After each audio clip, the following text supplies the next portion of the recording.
For years, we've been looking for honest politicians. We know they're out there. That's why we here at Americans for Limited Government have enlisted Greek mythological figure Diogenes and his lantern to search for the honest politicians.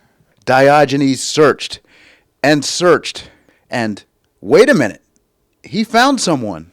Hey, it's Dan Rutherford, the Illinois State Treasurer. Dan Rutherford is not acting as a cheerleader for his state bond auctions, which is really unheard of. He's actually being honest that Illinois is in very dire economic straits, and fiscally too. So what would cause a state treasury secretary to lead his people away from his state's treasuries?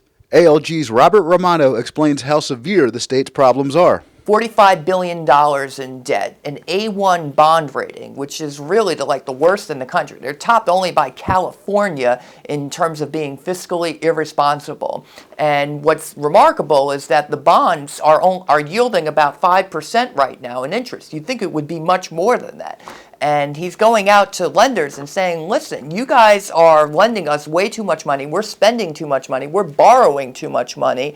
And something's got to give here for the taxpayers of Illinois, who, when the interest rates go up, are going to be buried with payments just on the previous debts. They're not going to be able to afford to balance their budget. Perhaps the Treasury Secretary in Illinois could teach a lot to the Treasury Secretary of the United States.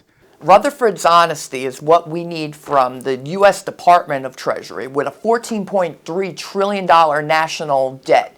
Now is the time for people to start coming forward and tell the truth. We cannot just borrow our way to prosperity. This cannot go on ad infinitum. Eventually, the bill collectors are going to come collecting. And when the bill collectors come, they will appreciate someone who's been honest all along.